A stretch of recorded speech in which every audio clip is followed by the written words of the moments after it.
پھر آسمانوں میں اعلان ہوتا ہے کہ ان اللہ یبغض فلان فابغضوہ،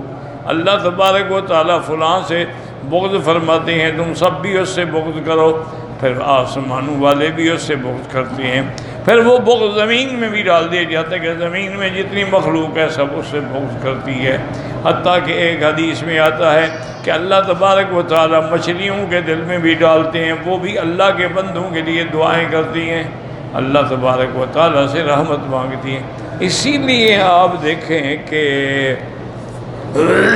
جتنی اہل اللہ گزرے ہیں، اولیاء اللہ گزرے ہیں، ائمہ محدثین گزرے ہیں، ائمہ فقہا گزرے ہیں، ان سے ہر بندہ محبت کرتا ہے۔ آخر کیا وجہ ہے؟ یہ اللہ نے محبت ڈالی ہے نا دل میں، کہ جب بھی نام لے گا تو کہے گا ہاں رحمت اللہ علیہ، امام ابو حنیفہ رحمت اللہ علیہ، امام شافعی رحمت اللہ علیہ، امام مالک، امام احمد بن حنبل رحمت اللہ علیہ، امام بخاری، امام مسلم، محدثین، مجتہدین، فقہ، سب پر ہر بندے کے منہ سے یہ نکلے گا کہ رحمت اللہ علیہ۔ مولانا عبد الجبار غزنوی اہل حدیث کے بڑے علماء میں گزرے، ان کے ایک ساتھ کے مدرسے میں ایک شخص ہے، مسجد میں امام بھی تھا اور وہاں پڑھتا بھی تھا، عبد العلی اس کا نام تھا۔ ایک دن وہ آیا اور آ کے حضرت عبد الجبار غزنوی، وہاں کہ وہ اس کے استاد بھی تھے، آ کے کہنے لگا کہ حضرت امام ابو حنیفہ کو تو صرف 17 حدیثیں یاد تھی، مجھے تو 100 حدیث یاد ہے، میں تو امام ابو حنیفہ سے زیادہ بہتر ہوں، ان کو 17 حدیثیں آتی تھی۔ حضرت نے بڑے غصے سے اس کی طرف دیکھا، جب وہ جانے لگا تو آپ نے طلباء سے فرمایا کہ جس مدرسے میں یہ پڑھتا ہے اس کو کہو اس کو نکال دیں مدرسے سے، اور میں دیکھ رہا ہوں کہ اس کا خاتمہ ایمان پہ نہیں ہوتا۔ چند دن گزرے، اللہ معاف کرے، اللہ معاف کرے، وہ مرتد ہو گیا، وہ عیسائی ہو گیا اور اسی ارتداد کی حالت میں مر گیا۔ تو طالبوں نے پوچھا حضرت آپ کو کیسے پتہ لگا کہ اس کا خاتمہ ٹھیک نہیں ہوگا؟ انہوں نے فرمایا جب اس نے یہ بات کی تھی نا امام ابو حنیفہ کے خلاف، تو فوراً ایک حدیث پہ میری نظر پڑی کہ اللہ تبارک و تعالیٰ فرماتے ہیں کہ من عادی ولیا فقد آذنتہ بالحرب، جو میرے اولیاء اللہ سے دشمنی رکھتا ہے اس سے میں جنگ کا اعلان کرتا ہوں۔ تو جنگ کرنے والا سب سے پیاری چیز پہلے چھینتا ہے، تو اس کے بعد ایمان تھا، اللہ نے چھین لیا۔ یہ حضرت عبد الجبار غزنوی رحمۃ اللہ علیہ نے، اسی لیے جو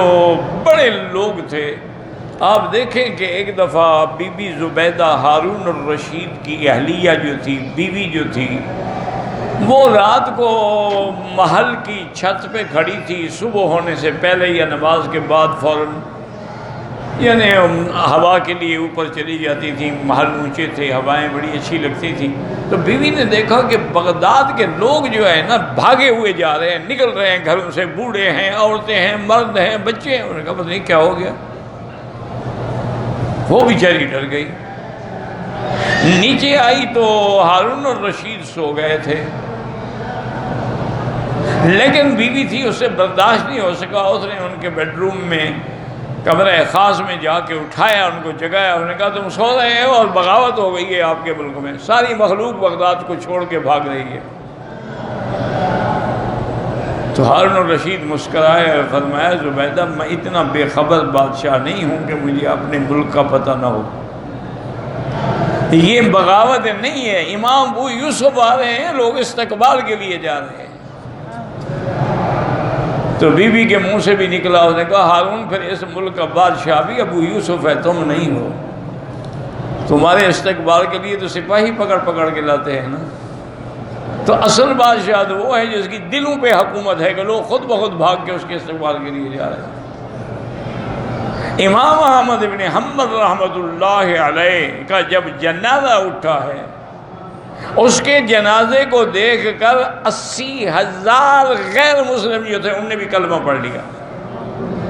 انہوں نے کہا اتنی اللہ کی مخلوق اس بندے کے لیے دعا کر رہی ہے، تو معنی یہ ہے کہ یہ مذہب حق ہے اور یہ صحیح لوگ ہیں، یعنی جنازے کو دیکھ کے لوگ مسلمان ہو گئے۔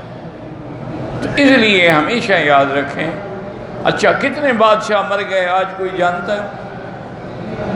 کتنے بڑے بڑے خان اور بڑے بڑے وڈیرے اور بڑے بڑے چودھری اور بڑے بڑے پنے خان مر گئے، کوئی کو پتہ ہی نہیں۔ اور کتنے بڑے دولت مند فرعون، ہارون، قارون اور شداد مر گئے، سب کہتے ہیں لعنت اللہ علیہ۔ وجہ کیا ہے آخر؟ لیکن ان کا جب نام آتا ہے سب کہتے ہیں رحمت اللہ علیہ۔ اب دیکھیں نا، کوئی بندہ عام جاہل بھی ہو نا، اس کو حضرت حسین تو کہے گا رضی اللہ عنہ، بلکہ بات تو علیہ السلام بھی کہہ دیتی ہے، حالانکہ وہ پیغمبر کا لقب ہے۔ آپ نبی تو نہیں ہے نا، آپ کا بڑا شان ہے لیکن صحابی ہے تو، لیکن یزید کا نام ہے، چاہے نہ بھی جانتے ہوں گے یزید کون ہے، کہیں گے یزید پلید، یزید ملعون، یزید لعنتی۔ تو اس لیے یعنی یہ ایک اتفاق ہے کہ اللہ جب محبت ڈالتے ہیں تو سب کے دل میں محبت ہوتی ہے۔ ورنہ آپ نے دیکھا نا کیوں لوگ اولیاء اللہ کو جا کے ملتے ہیں، ان کے قدم پکڑتے ہیں، ان کے مجلسوں میں بیٹھتے ہیں، ان کے کوئی ہاتھ چوم رہا ہے، کوئی کپڑا چوم رہا ہے، کوئی وجہ کیا ہے؟ کتنے بڑے خان گزر جاتے ہیں عمرے والے، کسی کو چوما ہے آپ نے؟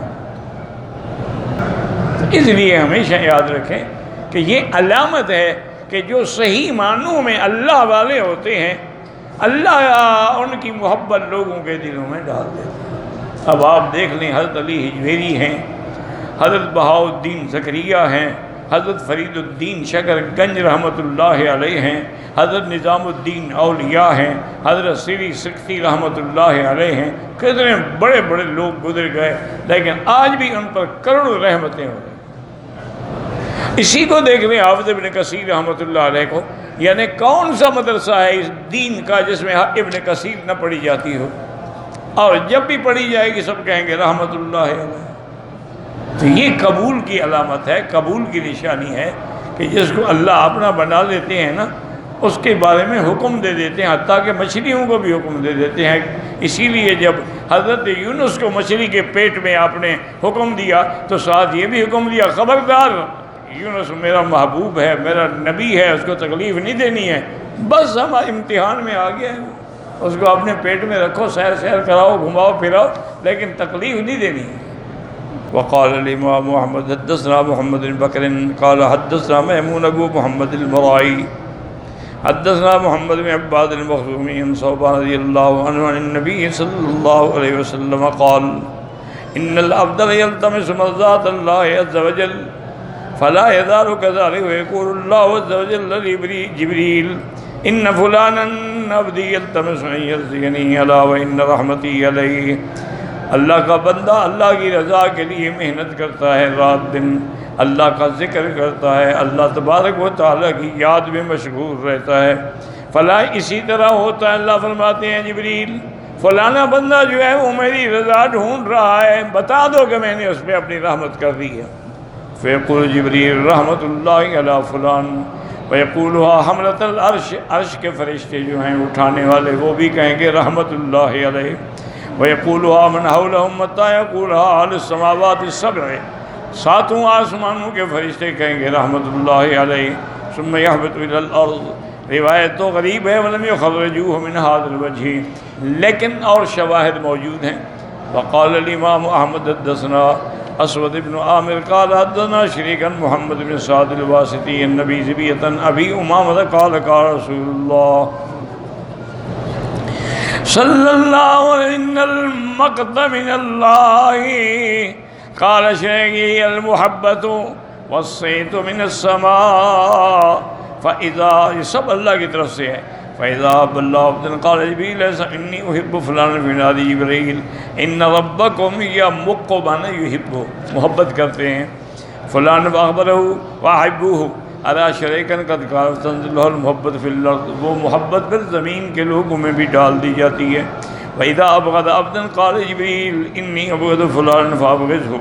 قَالَ فَيُنَادِي جِبْرِيلُ إِنَّ رَبَّكُمْ يُبْغِضُ فُلَانًا فَأَبْغِضُوهُ أَرَى شَرِيكًا قَالَ فَيَجْعَلُ لَهُ الْبُغْضَ فِي الْأَرْضِ، پھر زمین میں بھی اس کے لیے بغض ڈال دیا جاتا ہے۔ قال ابن ابي حاتم حدثنا ابي قال ابو داود الحفري حدثنا عبد العزيز يعني ابن محمد وهو الدراوردي عن سهيل بن ابي صالح النبي رضي الله عنه ان النبي صلى الله عليه وسلم قال اذا احب الله عبدا نادى جبريل اني قد احببت فلانا واحبه فينادي في السماء ثم ينزل له المحبة في اهل الارض فذلك قول الله عز وجل ان الذين امنوا وعملوا الصالحات سيجعل لهم الرحمن ودا رواه مسلم والترمذي كلاهما عن عبد الله بن قتيبة الدراوردي به وقال الترمذي حسن صحيح وقال علي بن ابي طلحة بن عباس في قوله سيجعل لهم الرحمن ودا معنی حبا محبت ڈالتے ہیں وقال مجاہد سے معنی ودا قال محبتا فی الناس فی الدنیا لوگوں کے دلوں میں بھی اللہ محبت ڈال دیتے ہیں وقال سيدنا أن يحبهم ويحببهم اللہ اس سے محبت کرتے ہیں اور اس کو لوگوں کا بھی محبوب بنا دیتے ہیں یعنی الى خلقه المؤمنین كما قال مجاہد أيضا والضحاك وغيرهم وقال له في انباس أيضا الود من المسلمين في الدنيا والرزق الحسن واللسان الصادق اللہ اپنے بندوں کے لیے لوگوں کے دلوں میں محبت ڈال دیتے ہیں اور اس کو سچی زبان سچی بات کرنے کی توفیق دیتے ہیں اور اللہ پاک ان کے لیے بہتر سے بہتر رزق کا بھی انتظام فرما دیتے ہیں